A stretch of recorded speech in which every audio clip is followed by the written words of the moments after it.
All right, how's everybody doing? This is the Comic Samurai. I want to welcome you to my next video, and tonight we're going to be continuing my series on comic book gimmicks. So let's go ahead and jump right in.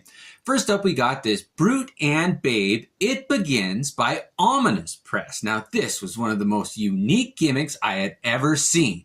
It was this plastic case that had this folder inside of it. And when you took the folder out, inside of it were these 8 individual tablets. And you could hold each one by itself like a trading card there. And look at this beautiful Bart Sears art. It had panels on it like a regular comic book. And when you flipped one of those tablets over, it had a bio on the back of it of a new character that they were introducing. And I just thought that was so clever. You got the benefits of a comic book with the panels, and then you got trading cards too. Oh, I just thought that was a unique gimmick.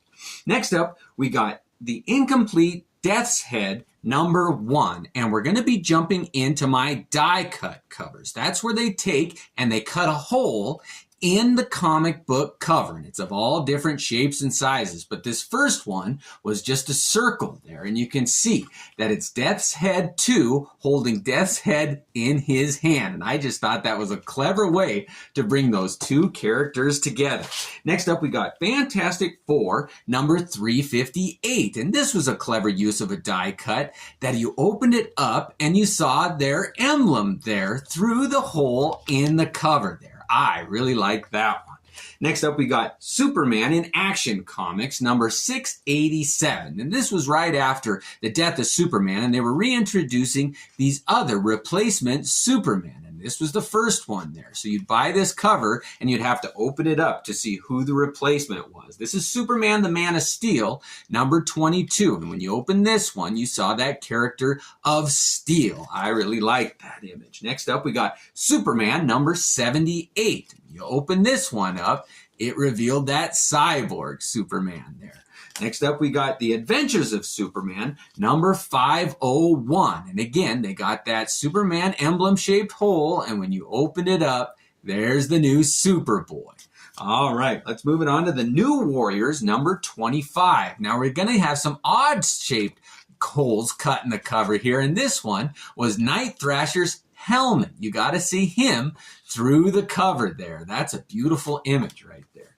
Next up, we got the Punisher War Journal #64. And this was the first one that I thought didn't work. It's such a strange image on the cover. It doesn't benefit from the die cut there. And I don't like when a gimmick is done just for a gimmick's sake. I thought they should have just printed the cover there on the inside. That's a pretty cool image of the Punisher. It doesn't benefit at all from that die cut. Next up, we got die cut #1. And if you're going to have a character with the name of die cut, you better have a die cut on the cover. And on this one, it's just such a weird, awkward shape, like a slash. It just didn't make much sense to me. They should have had it in a recognizable shape of some sort, in my opinion, I thought. Next up, we got Moon Knight #50. Now, this was an interesting one. Moon Knight resigns from the Avengers, and he's handing in his card or burning it, and it burns a hole through the cover. I thought that was pretty clever use of a die cut. Next up, we got Sabretooth #1, and I love this comic book with art by Mark Texeira.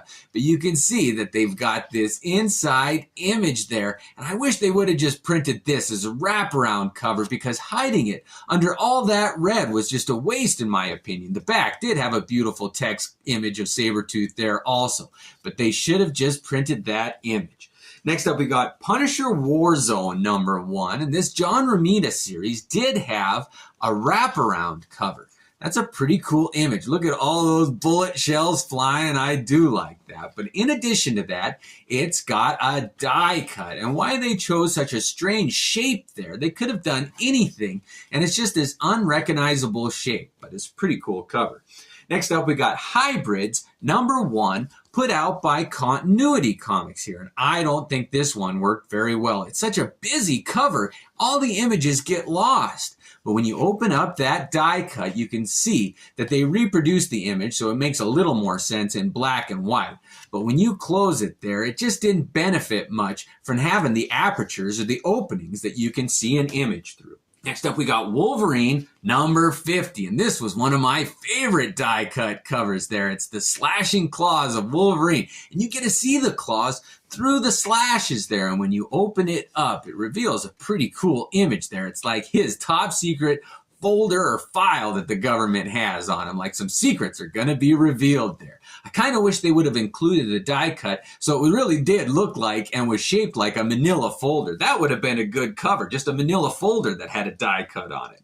Next up is Spider-Man number 57, and this was an interesting use of a die cut there. It's supposed to look like jail cell bars. So when you open it up, you see the image there, and it's like you're closing the jail cell. Oh, I do like that. It's kind of an interesting use of a gimmick. Next up, we got the Incredible Hulk number 418. And not only has this got a die cut, but you can see there that it's got an embossment too. They wanted this white area to look like lace. But when you open it up, it's like a wedding invitation or whatever. And you get to see the wedding of Rick Jones and Marlo. And I really thought that was a pretty good use of a die cut there to make a commemorative wedding issue. Next up, we got Shadowhawk 2 number 1, and I thought this was a beautiful cover, a good mix of the matte finish and the gloss finish there. You get to see Shadowhawk's image there, and it's all silver foil, and when you open it up, you realize that that silver foil was just an opening that revealed that kind of amazing shape of Shadowhawk there. It's kind of his iconic image there. But I just thought that that chrome shining through that matte black and gloss cover, oh, Jim Valentino did have some beautiful covers. Next up, we got Ghost Rider number 50, and on this one, they wanted to put a little bit of foil underneath that die cut, and oh, that does give it kind of a demonic look there. When you open it up, that same image is printed in black ink on top of that foil there, and it just really reflects that light so good. They used that fluorescent orange there to good use. I thought this was a win for a die cut cover.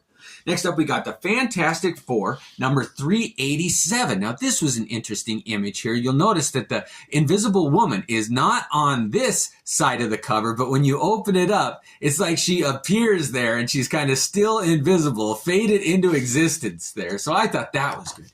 But they also included that holographic foil on this one, and I thought that was a pretty good cover here. I think that's an interesting use of a die cut. I like how it's in the shape of the Invisible Woman's body there. I like when they get creative with the shapes that they cut. All right, next up we got Batman number 500. And this came out at the height of all the gimmicks in the 90s there. And you can see all that foil shining on this part of the cover. Now this was all die cut away, and when you opened it up, it revealed the new Batman in all of his 90s shining glory. Oh, that armor, it was so bulky. You can get this whole image there, and you get to reveal all the characters. And this was when Azrael took up the mantle of Batman there, and all that foil shining with the die cut cover. Next up, we got Crazy Man number 1, and this was put out by Continuity Comics, and it's got a pretty cool Neil Adams cover here. But the gimmick on this one is that they did a die cut on the edge, and they traced the profile of that character there on the cover. Now, this didn't affect the interior story at all. You can see that it was printed just like a normal comic book, but they wanted to make it stand out, so they put that interesting die cut on the edge there. But not to be outdone was Malibu Comics. They came out with The Ferret number 1, and they also traced the profile of that character's face, but they decided to do a little bit of die cut on the other side there too. And you can see they rounded the corners here, and when you open this one, it did have a bit of a gap in the middle here where those die cuts were, and it was just kind of another interesting take on a profile cutout die cut cover. That's a fun one. Next up, we got the Protectors number 5, and this was one of the most interesting gimmicks I had ever seen. You can see that it's got some gloss there on the blood. All the blood is nice and shiny, and it really is contrasted well against the other matte finish. But the real stickler on this one is this bullet hole right in the middle. You can see that it goes all the way through that comic book. I always like to look through the hole there and see if I can see what's on the other side, and you can make it out pretty well on that one. Anyway, they do have this bullet hole that goes through the entirety of the comic book. So every page has got this hole in the middle of it there. You can see that the light even shines through. Look at that. That is a fun one. I like when they get creative on a gimmick cover. Next up, we got Our Comics Premiere #1, and this is my first example of a lenticular comic. It's got this plastic sheet here that has 2 images embedded in it, and when you tilt the comic, it toggles between those 2 images. And I love a comic book that entices you to pick it up and interact with it, and nothing drew my attention more than this one. I had never seen anything like it. What a great gimmick to kick off a new comic series title. That's a fun one. The next one we've got is Superman Forever, and this is DC's attempt at a lenticular cover, and it's got art by Alex Ross. And that image of Superman changing from Clark Kent into Superman and then flying off. Is it a bird, a plane? It's Superman. Oh, I do like that. That beautiful Alex Ross art laid on top of each other so you get a motion of Clark Kent turning into Superman and then blasting off to go save the day. Oh, that is a fun cover there. All right, next up we got Robin 3. Now, this was a series put out by DC, and it had 6 issues. And I'm just going to show this 6th one here, but it was sold in a poly bag. And when you open the poly bag up, it had a poster inside. And we'll go ahead and take a look at that first. All these posters were done by Mike Zeck, and they were pretty decent posters there. He always does a great job. But the real kicker, the real gimmick on this one is that they had a lenticular cover that was a little bit different than those other ones.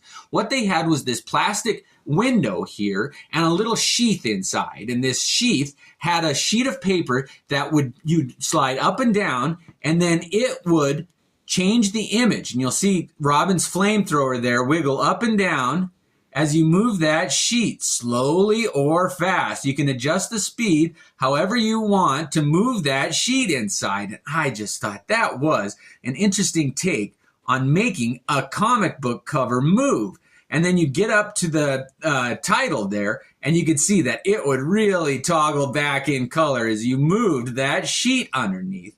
And the thing was, you could pull this all the way out, and you can see how they worked it. It was just kind of 2 images overlaid each other. But then you could flip it over, and they had another one on the back. So it was kind of a 2-for-1. That was a fun gimmick. A lot of people didn't like it, but I did enjoy that one. Next up, we got Bloodshot #1, and this is going to kick off my Chromium gimmick cover examples. And I just thought when I saw this first Chromium cover, it blew my socks off. I was so impressed with it. Valiant introduced this gimmick here that I had seen for the first time, and this Bloodshot #1 really did make a striking image. It's a Barry Windsor Smith drawing, and they were able to apply that Chromium cover, and it just illuminated that illustration. I just thought Chromium was a great gimmick. So we're going to take a look at some more examples with this Turok #1. Now this one has got a foil embossment on the cover there too in the trade dress, and you can see it's embossed with these dinosaur figures here. But the real kicker, the real hook on this gimmick was that beautiful Bart Sears illustration of Turok there, done with a Chromium overlay. Oh, they were really able to make an image jump off of the page with that application of Chromium. I'd love to know how they did that, but it really is just a fascinating gimmick to me. Next up is Bloodshot #0, and this one had a fold-out wraparound Chromium cover there, and these are so much fun. When they catch the light just right, the whole illustration is just illuminated unlike any other gimmick. A hologram, you kind of dive into it, and a foil stamp really sets on top, but this one has the depth and the highlights on it unlike any other gimmick. Next up is Shadow Man #0, and this one followed in the tradition of great Chromium covers there. I like that wraparound cover that's got the image of the hero's face in the middle there, and then 2 different iterations of his costume on either side. And when that light hits it, oh, it just sets it off. Unlike any other gimmick, this Chromium application really is one of my favorites. I didn't mind paying a couple extra bucks for it. Now, this is Ninjak #1, and this has got a Joe Quesada cover here. And when they introduced this character here, they really amped him up to be something special. And they matched that hype with this Chromium cover there. All those colors. He's bursting through that plate glass window and all those chunks flying, and they overlap each other. There's layers to it. It really is just a great application of that Chromium gimmick. Next up, we got Exo Man-O-War #0, and we got another Quesada cover here. All those aliens on the back, but that main figure with his laser bolts and how it just shoots them into the viewer's perspective. I love that. Even his trade dress there, that Exo with the chrome application of the Chromium. It really is a fun gimmick that I can't get enough of. Next up, we got Superman #82. And this was DC's attempt at a Chromium cover there. Now, I don't know if it worked as well as those other ones. It was a pretty static image, but they do really highlight Superman's figure there. Oh, and that face in the background. I love Chromium covers. Next up, we got Nightmare by Image Comics #0. This is another fun wraparound cover here. Let's see if we can get the, oh, that really does take the light so well. It's like a whole prism. I really think they should do record covers and CD covers, album covers with this application. It really makes it stand out among the others on the shelf. I would buy a Chromium cover over any other gimmick. I love that application. Next up is Evangeline and Glory #1 by Maximum Press here. Oh, look at how those two figures take that Chromium treatment so well, and her sword just, it's like a lightsaber there on the cover. Look at that. That demon figure on the back. He lights up and it glows. It's like they're in the hellfire there. Oh, it's like uncanny, mystical, magical illumination. I love this. Next up is Evangeline #1, put out by Maximum Press. Here we go, looking at her figure there, and on the back we've got that demonic landscape again there. Oh, they just, this treatment is unlike anything else. I enjoyed it. The 90s were full of gimmicks, but this Chromium one was one of my favorites, if not my favorite, when it was done right. And they had the lighting right on the comic book racks. These covers jumped off of it. Next up is Prophet #1, and this is a Stephen Platt illustration. And he put so much detail into his work that when they tried to put a Chromium application on it, it was 50-50 whether or not it was going to work. But I think when you get the lighting just right, you can make out every detail on this one. What a beautiful cover Stephen Platt did on this one. Oh, I miss him so much. He really was a revolutionary artist, and he tried that Chromium cover and it worked. Next up, we got Wildcats #25, and this one is a Chromium cover that was unlike any of the others. They used less color in it, so there was more of that just chrome background there, and it's got a mirror-like finish. However, it did make the material curl a little bit. It doesn't lay as flat as the other ones, and that's not a fault of storage. It's just kind of a lack of color. That material in its raw shape, I think, was more of a flimsy material, but it really is shiny and just beautiful. The one downside of these Chromium covers is that they do show every scratch and blemish that you put on them. It is a tough material, but they do show scratches and buffing wear. However, this Sabretooth special here, you can make out all the characters there on the back, fighting with Sabretooth and Jean Grey going up. It's an electric comic book. It's exciting. It really does capture the energy that the 90s comic gimmick covers had. Next up, we got Double Edge #1. Now, this was a 2-issue limited series, and both of these had Chromium cover applications on the front. And they were trying to set the Punisher up to be a different tone, a different type of anti-hero, and he really was supposed to be closer to a villain in this series. And that's a beautiful #1 there. Now, this is #2 here, and they continued that trend of kind of darkening the Punisher's image here by making him murder Nick Fury. He does shoot Nick Fury here, and it is the death of him. However, Nick Fury stayed dead for all of 5 minutes, I think, before they brought him back. But this Chromium application there, it really is a fun one. Oh, now the verdict is out whether or not this application worked on this cover, but I think it did. Next up, we got X-Men Alpha And this one was tied to that Age of Apocalypse story. You can see Wolverine with that hand cut off there, but it is just another Chromium application. Look at how Apocalypse's face there is able to be illuminated there as the villain. Oh, I do like a good Chromium cover, and this was a fun one here. Next up, we got X-Men Prime. Now, this one had a bit of a different application of the Chromium there. There's a bit more of a texture on the inside of the plastic there. And they put a glaze on it that was really trying to break up the light spectrum, and it did. It kind of added a rainbow hue to it there. Now, this peach background, I wish they would have used a different color, but it is a Chromium cover, unlike any that they had done before. Next up, we got my favorite Chromium cover, and it's Lady Death #1. Now, this one, when it hit the stands, I had never seen anything like it. I think that character of Lady Death takes gimmick covers better than any other. Oh, look at the blood on her sword there. Get illuminated. It's just something electric and vibrant and dynamic. Oh, this is my all-time favorite Chromium cover there. I love that image of Lady Death. Now, she had a second series here called Lady Death 2, Between Heaven and Hell, and #1 had a wraparound Chromium cover with Purgatory on the back there. Oh, look at those two female leads facing off against each other. Oh, and the red of Purgatory's skin is illuminated by that Chromium application. Oh, those two really do take that treatment so well. The white skin of Lady Death is unlike any other in comic books. Oh, and look at the trade dress, how it just pops off of that cover. Those are so fun. I love a Chromium cover.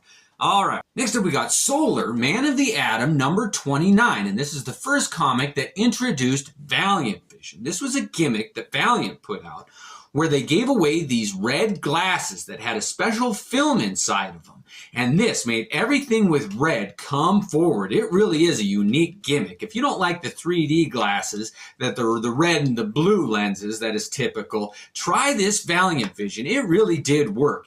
And every comic that came out with that little symbol there really did utilize the Valiant Vision gimmick, and everything came out at you. It is a really cool gimmick. Next up, we got Solar #33, and this one is the apex, the pinnacle of the Valiant Vision gimmick. You can see that it had that little logo there, and whenever a comic book had that, I was so excited to put on my glasses and go into a different experience. It really does bring out everything with a red color to it. It really is a reality distorting gimmick. And this one is the prime example of an alternative to a 3D comic book. And speaking of which, we're going to look at my favorite three-dimensional comic books here, starting with this Superman special. Now, all of these utilize the classic red and blue lensed glasses. Now, this is a sturdier pair that I like to wear when I read my 3D comics, but they did have paper ones that you could try, and they work just fine. Now, this one was printed with just the red and blue ink, so the comic appears in black and white when you wear those glasses. And so does this next one. The 3D Zone presents The Weird Tales of Basil Wolverton #2. Now, he was an artist in the Golden and Silver Age that did a lot of work, and they did the 3D treatment to his comic strips in this one. And when you put your 3D glasses on, it really did present a new take on some classic horror. Next up, we got Miracle Man 3D special #1. And the interesting thing about this one is it was written by Alan Moore, but they did produce a non-3D version of this for the people who didn't like 3D technology. And it was produced in very limited quantities. So if you've got one, they tend to be very valuable, the non-3D. Isn't that interesting? Next up, we got Bad Planet #3. And #3 was a three-dimensional issue. Not every page was a 3D image, so you could just read it normally. And when you came to one of those, you'd put your glasses on, and those monsters would come at you. It was horror presented in the third dimension.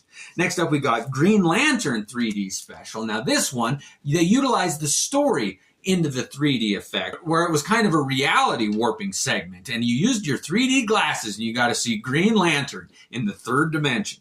Next up, we got Final Crisis Superman Beyond 3D #1. Now, this one's got a 3D cover too. Even when you put on your glasses, Superman was coming at you. And again, it was written into the story, the 3D element.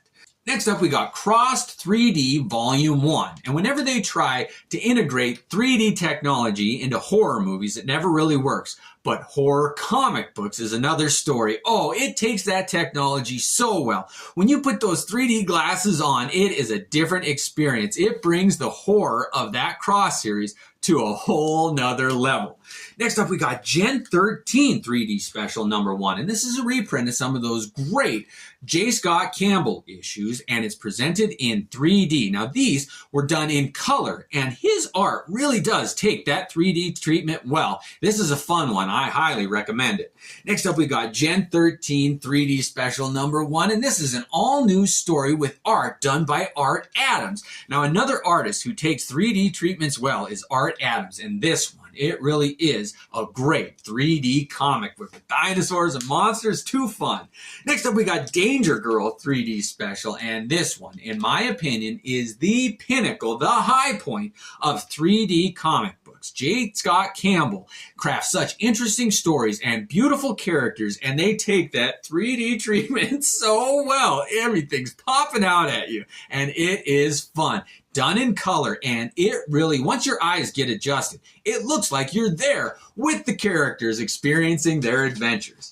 Next up, we got Alien Worlds 3D number 1. Now, this one was a very early work done by Art Adams, presented in a cinematic feature that has such great utilization of the 3D technology when you put on your classic red and blue lens 3D glasses. Those Art Adams illustrations just pop off the page in cinematic glory. It is fun. This is a great 3D comic book. All right, for my grand finale, I always save the best for last. Are you ready for this? It's Evil Ernie Straight to Hell number 1. When I saw this one on the shelf, the gimmick on this one was so incredible. It had these fold-outs where you got to see Evil Ernie in a coffin. How many people can say that they have a comic book where the main character is laying in a coffin? What a creative example of a comic book gimmick there. Oh, and it's on both sides of the comic book there. What a way to present that Evil Ernie in a coffin. I mean, those Chaos Comic guys, they must just brainstorm what they can do, how they can make an interesting image there. And oh, this one works so well. If you're going to do a coffin, no other character lays in it better than Evil Ernie. Well, what a fun segment here. Now listen, we still have tattoos, halvesy, sideways comics, holograms, all sorts of good gimmicks to get to. So join me in my next segment. Thanks again and have a great night.